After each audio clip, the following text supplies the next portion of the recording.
30 seconds of saying that. Beating the drum all night, dancing naked around a fire, leaving trouble behind, swimming in the water. We found a tent with a flashlight, we were looking for a hideout. When you're playing for no strings, sometimes you get tied down. And I never thought that this would happen. And you got all weird after the weekend. Sometimes you make out with an old friend. And I'm rounding first and I'm sliding into second.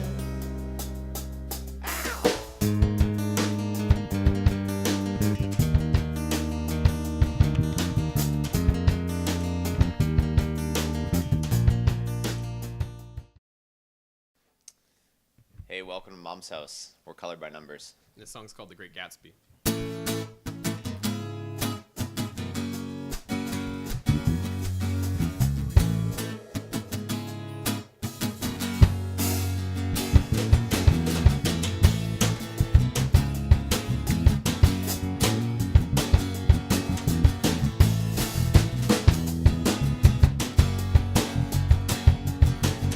Well, I've been lost for quite a while.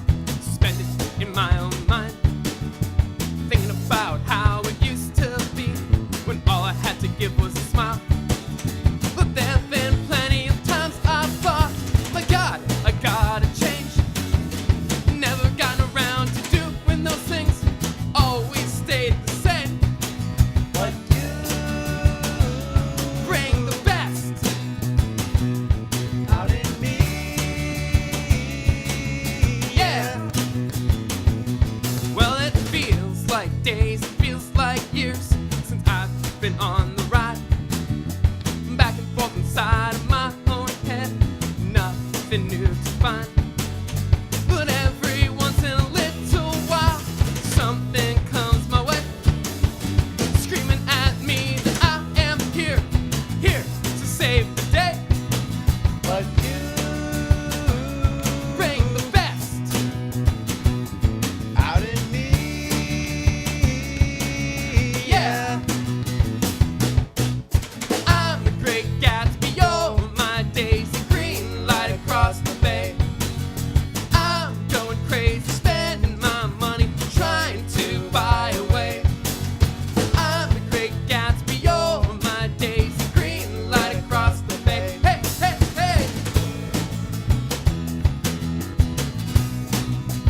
So I read that you guys refer to yourselves as I think it was Winnipeg's Nerdiest alt rock group. Yeah, I wrote that. What does that mean exactly? Like, in what way are you nerdy?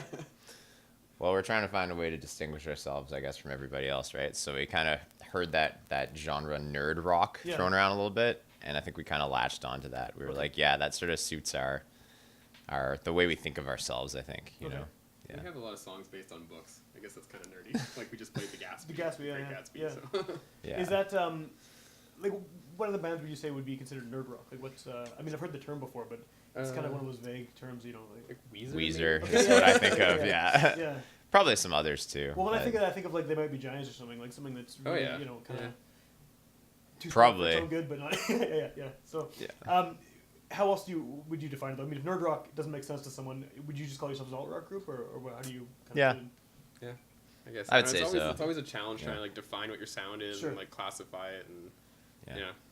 So the nerd thing makes you stand out. I guess. Right? Sounds different, yeah. Well, I kind of just, the way I wrote it, like we're Winnipeg's self-professed nerdiest or something, alt rock band. Because we have this thing where we kind of have a self-deprecating sense of humor thing in this band, which I'd say is largely part due to Mike here. The eternal optimist. Yeah. I'd say Mike is the one who... You guys are nerds, not me.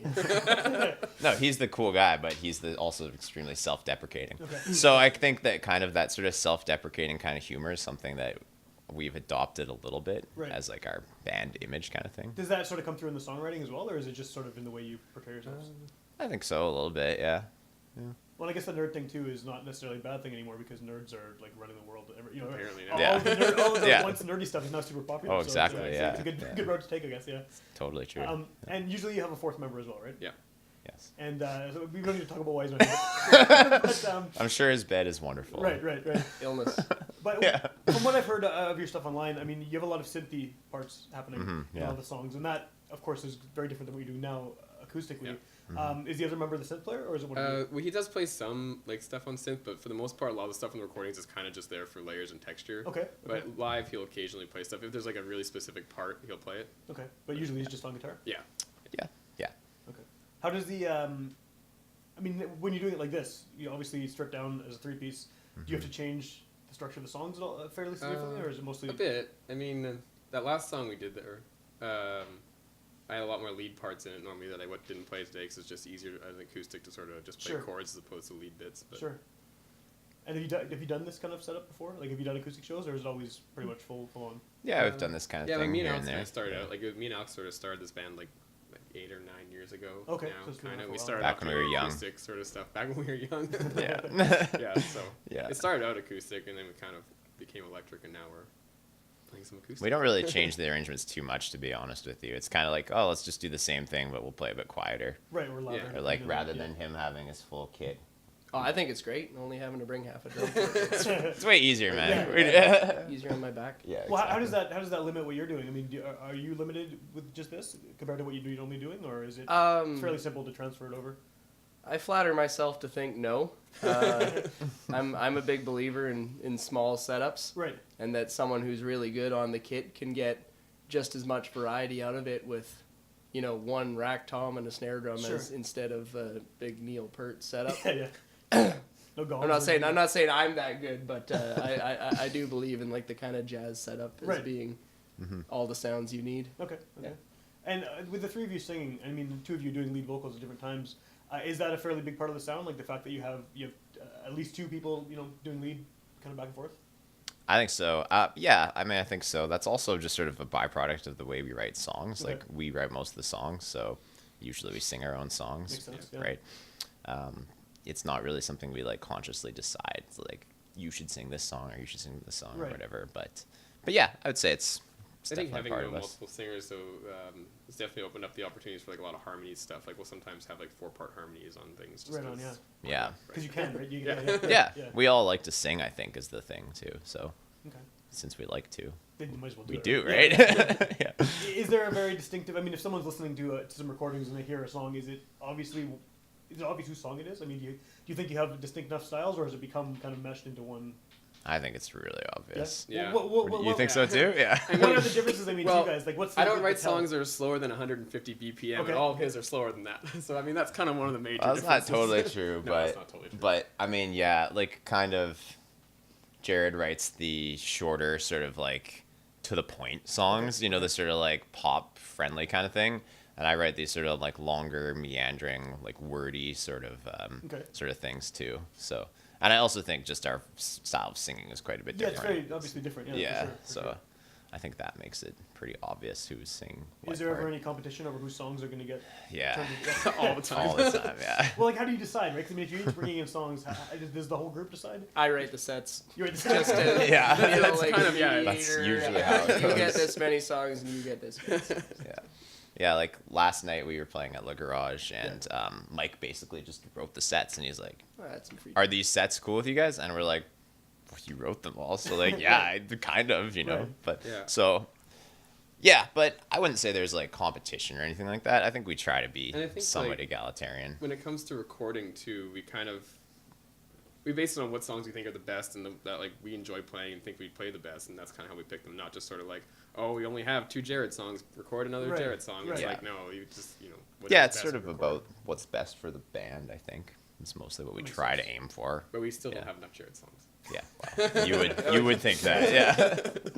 Do you guys ever sing each other's songs? Do you ever switch it, or is it pretty No, much? I mean, there's Never. a couple songs that I've written like vocals for that Alex sings, like on the Bridge of Gatsby. Yeah. That originally, like, I wrote that, but Right, he sings it anyways. right. It's just cool to sort of trade off. I think leads mid-song, like it's kind of Yeah, it's unusual, right? I mean, Yeah. you Yeah. have one person who's just the obvious singer, and so it's Yeah, kind of exactly. neat, yeah. I mean, Mike did write a song that I sing lead Okay, on, which okay. is cool. Like, he wrote the song, and he was like, "Oh, I don't want to sing it because I don't think the drummer should sing this song. I don't know why." It's hard. Shouldn't 'Cause sing he's- that song, or because it's just hard to do. Well, because I'm speaking on behalf of him. Is that okay? You were doing fine.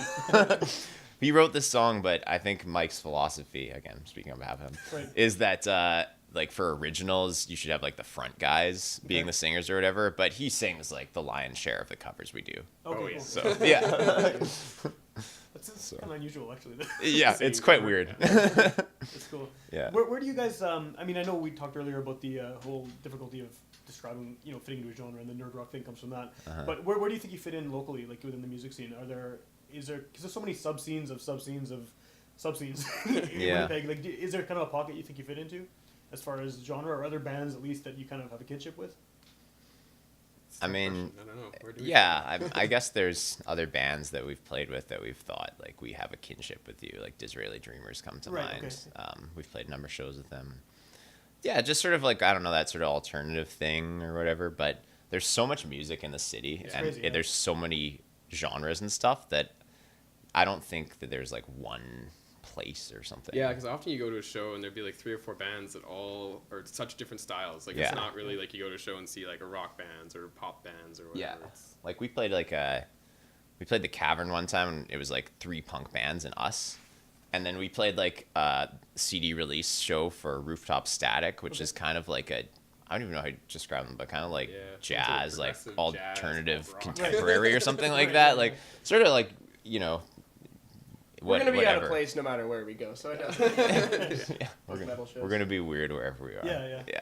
Does having the two different singers and having the ability to play stripped down like this, does that make it more versatile for you as far as where you can play and like what audiences you can play in front of? I guess so.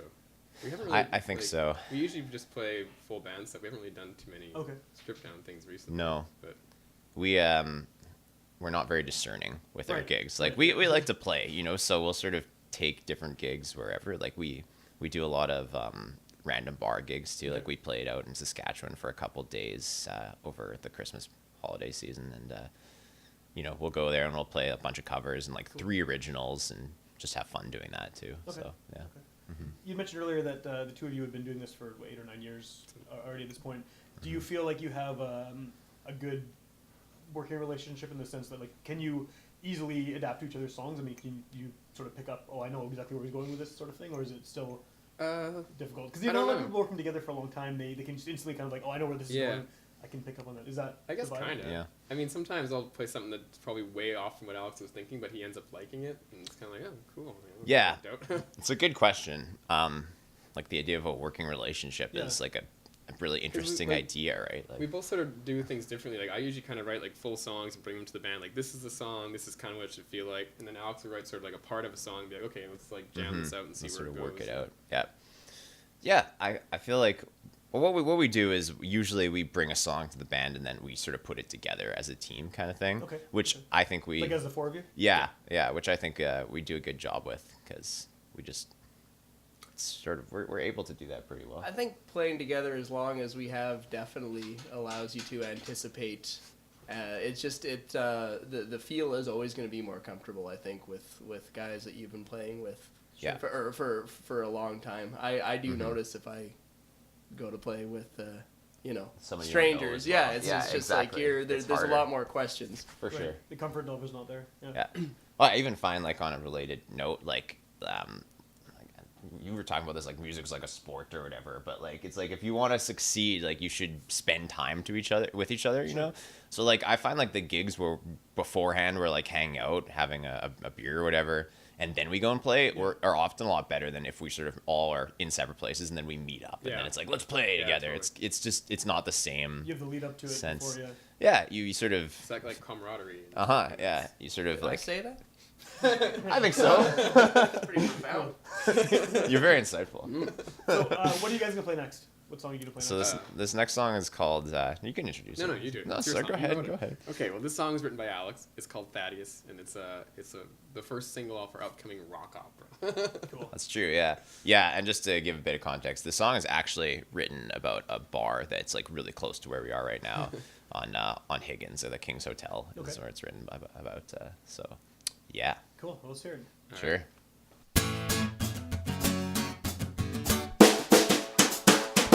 Thaddeus walked along Higgins Avenue, looking for a place to drink. As he passed under the Disraeli freeway, he stopped in his tracks. He took a moment to think. Thaddeus wasn't the world's most smooth-talking guy. When he went in for a kiss, he settled for a high five. Thaddeus had a mission to tell all the other musicians he was in a band and he'd be down to jam.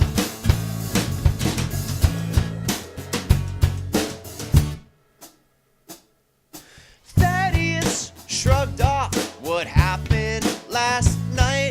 The band was tight, but the chicks weren't free.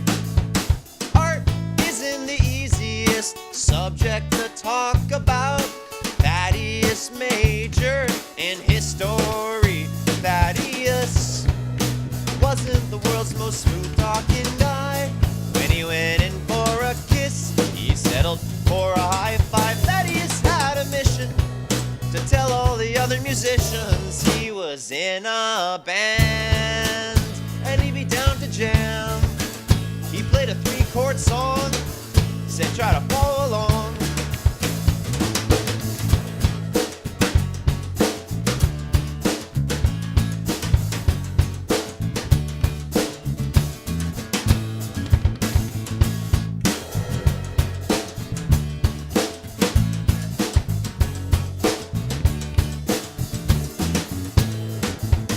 Thaddeus thought about buying a car one day.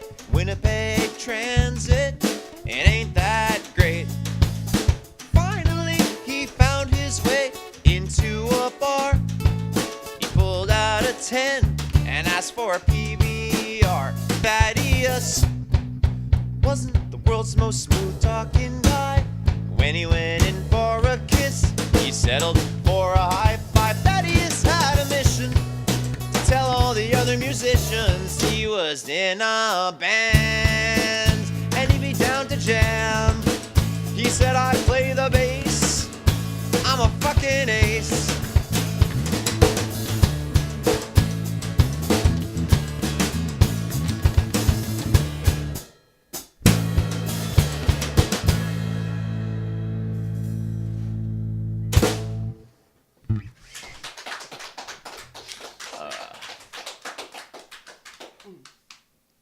Should we do one more?